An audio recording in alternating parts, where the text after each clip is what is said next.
ये है कि आज मुलायम सिंह यादव जी जिंदा होते तो वो इस तरह की बात करते, इस तरह की भाषा का प्रयोग करते। ऑस्ट्रेलिया से पढ़ करके सीधे वो आए यूपी और सीधे मुख्यमंत्री मुलायम सिंह जी के कर्मों के आधार पे वो बन गए।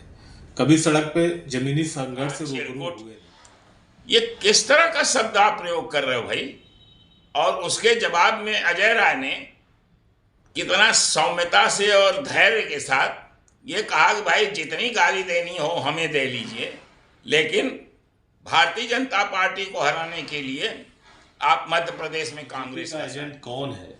आपको हमारे नेता, आज हमारे प्रदेश अध्यक्ष जी ने कहा भी है कि हम समय आने पर सबूत पेश कर देंगे कि कौन बीजेपी से मिला हुआ है, कौन बीजेपी का एजेंट है। आजम खान जी को सजा हो जा रही है और अखिलेश यादव बोल नहीं रहे। ये पूरी मिली भगत है और करप्शन में पूरा परिवार जितने सदस्य हैं, मैं जो इस धरती पर नहीं उनको तो नहीं बोलना चाहता, लेकिन जो लोग हैं, गोपाल सिंह, राम गोपाल सिंह, उनके बेटे, बहू, सारे लोग, सबकी फाइलें केंद्र सरकार के सीबीआई के पास रखा नेता नहीं। इससे ये झलक रहा है कि अखिलेश यादव के अंदर भी उतना ही अहंकार है जितना भाजपा के लोग। अब हम क्या बोले, उनको कुछ बोल नहीं सकते, एक पार्टी के मुखिया हैं, मगर इस तरह से छोटा नेता किसी को कहना उचित नहीं है कि कौन छोटा है कौन बड़ा है, किसका कद कितना है, ये तो समय आने पर मालूम हो जाएगा।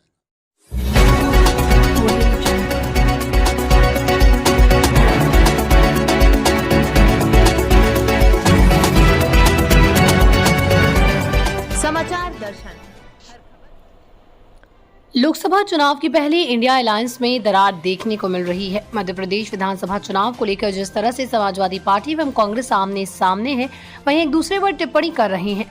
जहां कल कमलनाथ ने अखिलेश यादव को दरकिनार करने का बयान दिया है, तो वहीं समाजवादी पार्टी की तरफ से कांग्रेस प्रदेश अध्यक्ष पर टिप्पणी की गई है। उसको लेकर वाराणसी की कांग्रेस इकाई टीम कड़े शब्दों से अखिलेश यादव पर निशाना बनाया है। इस दौरान उन्होंने कहा कि मुलायम सिंह यादव की विरासत अखिलेश यादव को मिली, जिससे वो मुख्यमंत्री बन गए। इनमें राजनीतिक सूझबूझ की अभी कमी है। तो दूसरी तरफ उन्होंने कहा कि जब इंडिया अलायंस में सीटों के बंटवारे को लेकर बातचीत चल रही थी, तो वहीं दबाव बनाने के लिए अखिलेश यादव ने 7 उम्मीदवारों को घोषित कर दिया, जबकि बातचीत 6 सीटों पर चल रही थी। वहीं उन्होंने कहा कि इंडिया अलायंस के गठबंधन की मीटिंग में अखिलेश यादव ने एमपी के विधानसभा चुनाव के विषय में कोई बात नहीं की थी। फिर भी उन्होंने जवाब बनाने का काम किया, जिससे अखिलेश यादव की राजनीतिक सूझबूझ का परिचय मिलता है। अखिलेश के बयान को लेकर काशी में कांग्रेस के लोगों ने जताई नाराजगी, कह दी बड़ी बात। देखिए, दरअसल जब इंसान फ्रस्ट्रेशन में रहता है तो निश्चित रूप से ऐसी भाषा का उपयोग वो करता है। हम लोग समझ रहे हैं उनकी लाचारी, उनकी मजबूरी। एक तो ड्राइंग रूम पॉलिटिक्स करने की आदत हमारे अखिलेश जी के अंदर है। ऑस्ट्रेलिया से पढ़ करके सीधे वो आए यूपी और सीधे मुख्यमंत्री मुलायम सिंह जी के कर्मों के आधार पे वो बन गए। कभी सड़क पे जमीनी संघर्ष से रूबरू हुए नहीं, तो उनको लगता है कि जो जमीनी संघर्ष करके व्यक्ति आगे आया हुआ है, 5 बार विधायक रहा, जो 1 बार मंत्री रहा और 2 बार क्या, मैं समझता हूं कि भारतीय जनता पार्टी के कद्दावर नेताओं को 3 बार लगातार 2009 में मुरली मनोहर जोशी के खिलाफ और 2014, 2019 में नरेंद्र मोदी जी के खिलाफ, जिन्होंने अपने भरसक जो हो सकता है उन्होंने लड़ाई लड़ी, चुनौती पेश की। ऐसे नेता के प्रति उनको बोलने के पहले संजीदा होना चाहिए। उनकी बौखलाहट सीधे है। वो लगातार कांग्रेस गठबंधन में आने के लिए एमपी में, जहां पे उनके एक सीट वो पिछली बार के वहां में पाए थे सपा के सिंबल पे, और वो भी बीच में बीजेपी में वो विधायक जी चले गए। वहां पे सपा का कोई जनाधार नहीं है मध्य प्रदेश में, लेकिन पता नहीं क्यों अखिलेश जी बौखलाए हुए हैं। और वो बौखलाहट में जब हमारे नेता उनको प्रत्याशित रूप से जब उनको जवाब मिल रहा है, तो वो बौखला करके कांग्रेस नेताओं को, कांग्रेस कार्यकर्ताओं के ऊपर अनर्गल टिप्पणियां कर रहे हैं। क्या आगे जो गठबंधन है वो कितना कारगर साबित होगा? क्योंकि अभी चुनाव 2024 का बहुत बड़ा एक मतलब मान के चलिए कि कांग्रेस और सपा के लिए एक बहुत ही बेटर और मजबूत स्थिति में देखिए, कांग्रेस के लोगों ने लगातार जमीन पे संघर्ष किया है। तो कांग्रेस, और 32 साल में हम उत्तर प्रदेश में नहीं है, लेकिन आज मैं दावे से कह रहा हूं कि जब से अजय राय जी प्रदेश अध्यक्ष बने हैं, और लगातार वो जिलों में जा रहे हैं। प्रदेश के हर जिलों का मंडल की समीक्षाएं हो रही हैं, बैठकों का दौर चल रहा है। तो निश्चित रूप से जो कांग्रेस का जो ग्राफ बढ़ रहा है उत्तर प्रदेश में, और विधानसभा में के चुनाव में अखिलेश जी को जो एक बिना मेहनत के जो एक लगा कि उत्तर प्रदेश की जनता को लगा कि वो विकल्प के रूप में भारतीय जनता पार्टी को लड़ाई लड़े, और अब 2024 में पूरे देश की जनता को लग रहा है। और जब से राहुल गांधी, हम सबके नेता आदरणीय राहुल गांधी जी ने 4000 किलोमीटर की पदयात्रा, भारत जोड़ो यात्रा की है, तब से जिस हिसाब से उनको हर वर्ग स्वीकार कर रहा है, उनकी बातों को सुन रहा है और उनके साथ चलने के लिए ललायित है, और कांग्रेस के कार्यकर्ताओं ने जिस हिसाब से कर्मठता से उत्तर प्रदेश में काम करना शुरू किया है, ये सब देख करके जब कांग्रेस का ग्राफ बढ़ रहा है और सपा की दुकान में कहने की दुकान दौरी बंद होती दिख रही है अखिलेश जी को, तो इस बौखलाहट में ये सब अनाप शनाप बोल रहे हैं। धैर्य रखें, अगर उनको भारतीय जनता पार्टी को हराना है, केंद्र का चुनाव जब लोकसभा का चुनाव होगा, वो इंडिया गठबंधन में है, वो जरूर पटना में, बॉम्बे में, कर्नाटक की बैठकों में शामिल रहे हैं, तो थोड़ा धैर्य रखें। एमपी का ये 5 स्टेट का चुनाव बीत जाता है, हमारे राष्ट्रीय नेतृत्व ने तो उनको नकारा नहीं है, उनसे बात करने का अभी तो जब लोकसभा का चुनाव आएगा तो उसमें बात करेंगे। लेकिन अगर घमंड पूर्वक और इस तरह का रवैया रहेंगे तो मुझे जहां तक लगता है कि हमारा सिर्फ नेतृत्व कार्यकर्ताओं के सम्मान पे ऐसे लोगों के साथ समझौता तो नहीं करने जाएगा। बीजेपी का एजेंट कौन है, आपको हमारे नेता, आज हमारे प्रदेश अध्यक्ष जी ने कहा भी है कि हम समय आने पे सबूत पेश कर देंगे कि कौन बीजेपी से मिला हुआ है, कौन बीजेपी का एजेंट है। आजम खान जी को सजा हो जा रही है और अखिलेश यादव बोल नहीं रहे हैं।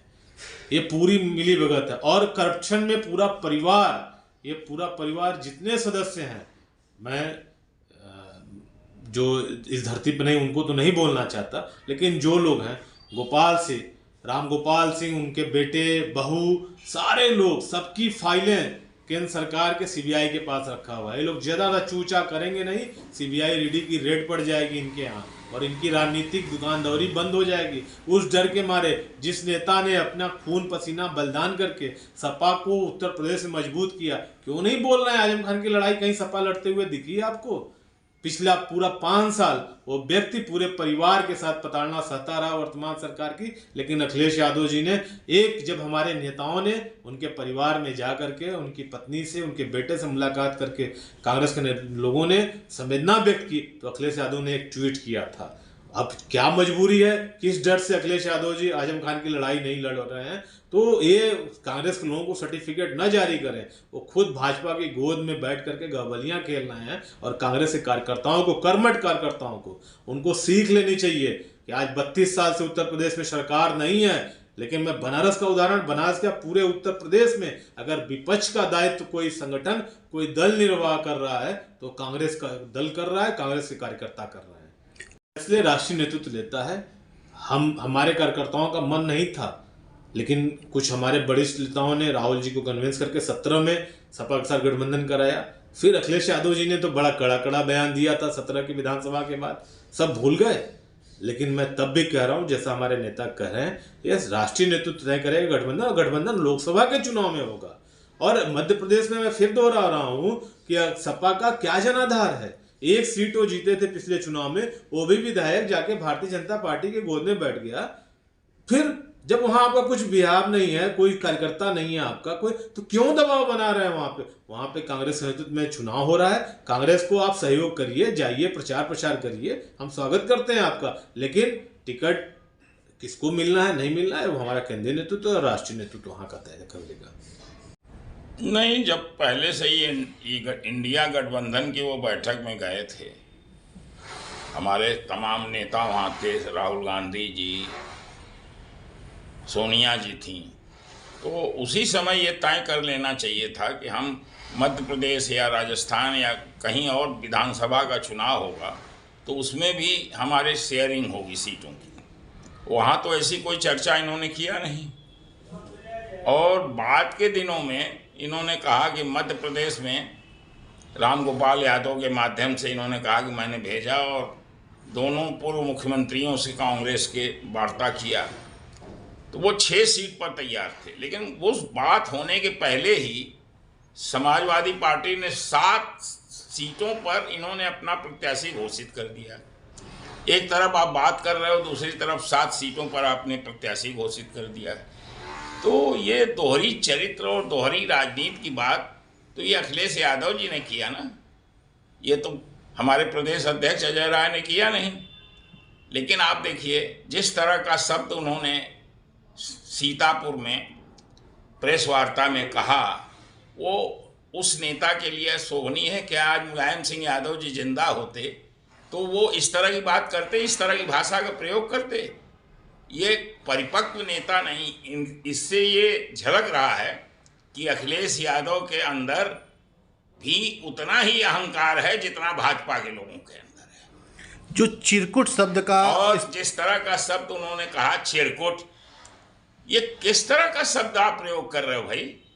और उसके जवाब में अजय राय ने कितना सौम्यता से और धैर्य के साथ ये कहा कि भाई जितनी गाली देनी हो हमें दे लीजिए, लेकिन भारतीय जनता पार्टी को हराने के लिए आप मध्य प्रदेश में कांग्रेस का साथ दीजिए। एक तरफ तो इस तरह का जवाब हो रहा है और दूसरी तरफ आप बहुत बड़े नेता हैं, लेकिन किसी की मर्यादा को भंग करने का काम जो आपने किया वो आपके लिए शोभा नहीं देता है।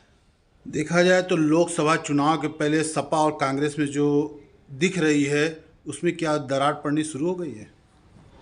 नहीं, जिस तरह की भाषा अखिलेश जी बोल रहे हैं उससे तो नहीं लगता कि उनकी मंशा आने वाले दिनों में भारतीय जनता पार्टी को केंद्र से हटाने की है।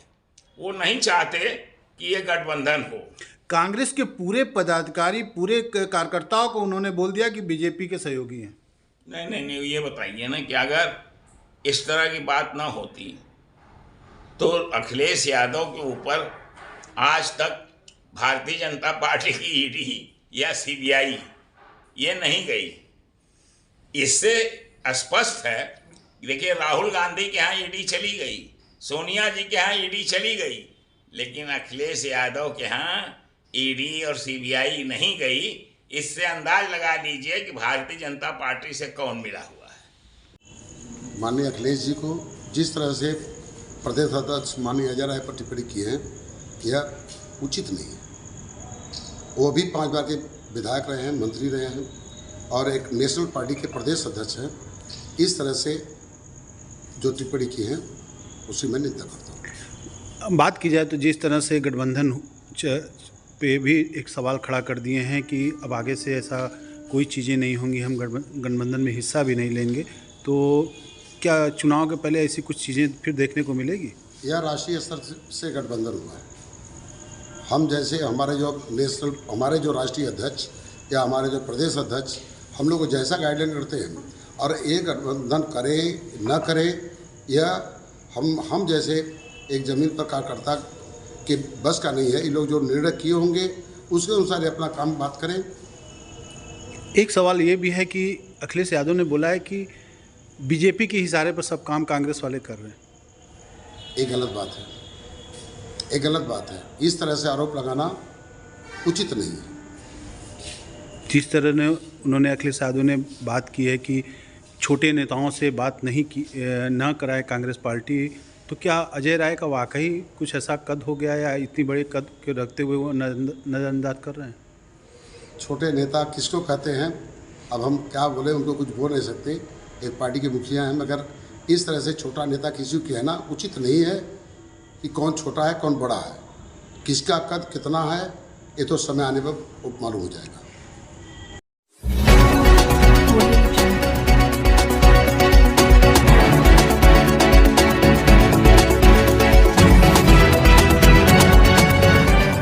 समाचार दर्शन।